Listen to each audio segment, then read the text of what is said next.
पद का एक इंपॉर्टेंट क्वेश्चन लेते हैं, आखिरी क्वेश्चन, बहुत इंपॉर्टेंट क्वेश्चन है। क्वेश्चन इस प्रकार है कि 3x की पावर 4 प्लस 6x की power 3 minus 2x square minus 10x minus 5 के अन्य सभी शून्यक ज्ञात कीजिए यदि इसके दो शून्यक अंडर रूट 5/3 और माइनस अंडर रूट 5/3 हैं। तो समझिए हमें क्या करना है। देखिए ये कौन सा घात वाला समीकरण है। ये है हमारा 4 घात वाला। कितनी सबसे ज्यादा घात कितनी है इसमें? 4। हमें इसके शून्य क्या करना है, ज्ञात करना है। शून्य कितने दिए हुए हैं? 2। एक नियम मैंने बताया था आपको कि किसी भी समीकरण में सबसे ज्यादा घात जितनी होती है उतने ही उसके क्या होते हैं, शून्यक भी होते हैं। तो इसकी घात 4 है, इसका मतलब इसके कितने शून्यक हैं? 4। 2 तो हमें दिए हुए हैं, 2 हमें और ज्ञात करने हैं। ये समझ गए, क्लियरिटी कर लो दिमाग में। अब वो 2 शून्यक कैसे ज्ञात करेंगे उसका मेथड है। कैसे करेंगे तो मैं लिखूंगा यदि इसके 2 शून्यक, या यदि भी ना लिखें तो कुछ लिख सकते हैं। यदि इसके 2 शून्यक क्या है, अंडर रूट 5/3 वो माइनस अंडर रूट 5/3 हैं, तो ध्यान देंगे x माइनस अंडर रूट 5/3 वो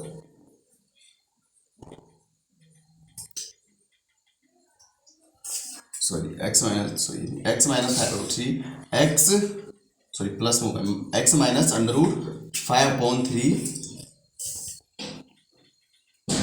बराबर 0। इसका क्या होगा, एक गुणक होगा। किसका गुणक होगा? इस वाले समीकरण का। कहने का मतलब अब आप बताइए, जैसे किसी का शून्यक 2 होता है, किसी का शून्यक क्या होता है, 5 होता है, वो हम लास्ट में निकालते हैं। उससे पहले 2 कैसे होता है? 2 या तो ऐसे हुआ होगा x माइनस 2 होगा, और ये क्या होगा, x माइनस 5 बराबर 0। तब जाके हम क्या करते हैं, x बराबर 2 को उधर भेजते हैं और x बराबर 5 को उधर भेजते हैं। करते हैं नहीं करते हैं, आपको पता होगा। तब हम बोलते हैं कि इसका शून्यक 2 है, इसका शून्यक क्या है, 5। तो आप ऐसे समझो कि अंडर रूट 5/3 तो लास्ट में है। उससे पहले ये कैसे होगा, उससे पहले ये होगा माइनस में होगा, ताकि उधर भेज कर हमने क्या हो गया, प्लस में। और ये कैसे में होगा, प्लस में होगा। उधर जाके क्या हो गया, माइनस में। होगा ही नहीं होगा, ये ऐसे में होगा। तभी जाके हमने इसका शून्यक क्या बोला, अंडर रूट 5/3 और माइनस अंडर रूट 5/3। अब हमें क्या करना है, कुछ नहीं करना है। इसके बाद सबसे पहले इन दोनों को गुणा कर देंगे। हम गुणा करेंगे, ये समीकरण बनाएंगे कहने को।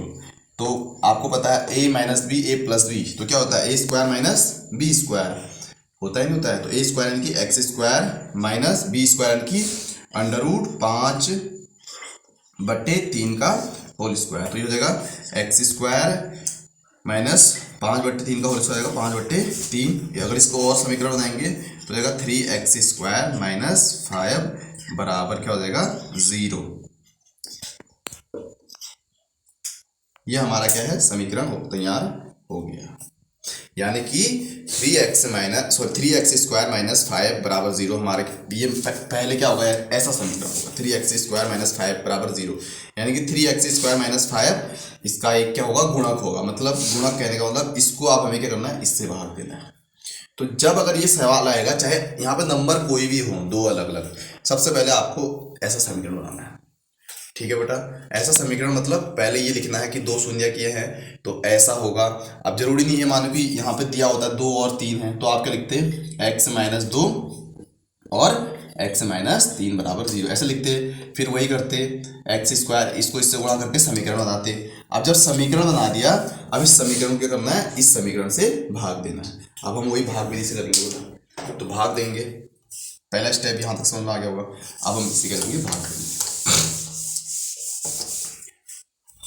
जो था वो था हमारा आया था 3x स्क्वायर माइनस 5 से किसको भाग देंगे हम, 3x की घात 4 प्लस 6x की घात 3 minus 2x square minus 10x minus 5। इससे हम क्या करेंगे, भाग देंगे। वही मेथड लगाना है। इसकी तुलना इससे करनी, इसके पहले वाले की तुलना इसके पहले वाले से। देखेंगे इसका पहला वाला है 3x स्क्वायर और उसका पहला वाला है 3x की घात 4। कितना ज्यादा है, 3 सेम, x स्क्वायर है, यहाँ x की घात कितनी है, 4। तो कितनी घात ज्यादा है, x की स्क्वायर ज्यादा है नहीं है, x की 2 घात ज्यादा है ना, तुलना करके। तो ये लिख दिया मैंने। अब जैसे हमको नंबर पता चल गया, अभी सबको उससे गुणा कर दो। 3x² को x² से गुणा करेंगे तो हो जाएगा 3x⁴ माइनस 5 को x² यानी कि x⁴ 2 से गुणा करेंगे तो हो जाएगा -5x²। होगा ही नहीं होगा बेटा, 5 को -5 को इससे गुणा करेंगे तो 5x² होगा ही होगा। अब मैंने क्या इसको सही जगह लिखा है, इसके नीचे नहीं लिखा है। क्यों? क्योंकि इसकी घात 3 है, इसकी घात क्या है 2। इसको कहाँ होना चाहिए? इसके नीचे। तो मैं लिख दूंगा -5x²। ठीक है बेटा। अब घटा दो, चिन्ह बदलना है बेटा, ठीक है। ये सेम है, कट जाएगा। इसके नीचे कोई नहीं है तो +3x⁴। अभी माइनस प्लस का घटेगा, चिन्ह किसका आएगा? प्लस का, क्योंकि बड़ा वाला नीचे वाला है तो प्लस का चिन्ह है। 5 में से 2 गया, 3x² माइनस 10x माइनस 5। अब वही इसका पहला वाला इसका पहला वाला तुलना करो। 3x² = 6x3। मुझे इससे इसको ये बनाना है तो ध्यान देंगे, एक तो यहाँ ज़्यादा क्या है 3 दूनी, इसको किससे गुणा करना पड़ेगा? 2 से गुणा करना पड़ेगा, तब क्या बन जाएगा 6। और एक क्या करना है, एक x⁴ भी क्या है यहाँ ज़्यादा है, एक x⁴ ज़्यादा है। और 3 को किससे गुणा करना पड़ेगा? 2 से, यानी कि हमें गुणा किससे करना है? +2x से। समझ गए आप? तो क्या होगा 3 2 जा 6, 3 2 जा 6x² हो जाएगा। और माइनस 5 को किससे गुणा करना है? 2x से, तो माइनस का 10x, तो माइनस का 10x इसके नीचे आएगा ही नहीं आएगा, क्योंकि इसकी घात क्या है 1।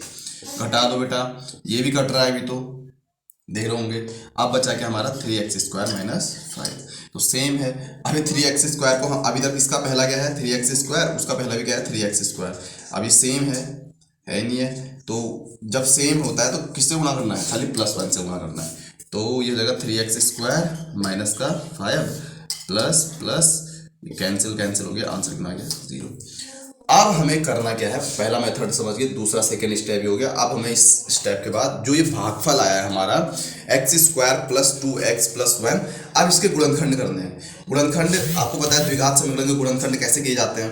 उसको जो आंसर आएगा शून्यक, वो इसके शून्यक हो जाएंगे। किसके शून्यक हो जाएंगे? इसके 2 और शून्यक हो जाएंगे। तो ये सेकेंड स्टेप भी हो गया हमारा। अब हमारा क्या है? x² + 2x + 1 के गुणनखंड करने पर, तो गुणनखंड करेंगे तो वही मेथड लगा लो बेटा। सबसे पहले ABC के मान तो लिखूंगा ax² + bx + c = 0 से तुलना करने पर। बेटा तुलना करने पर प्रॉपर मेथड करिए बेटा, सारा लिखिए, कुछ मत छोड़िए। a का मान हो जाएगा x² के साथ 1, b का साथ कौन है 2, c के साथ कौन है 1, कोई नहीं है।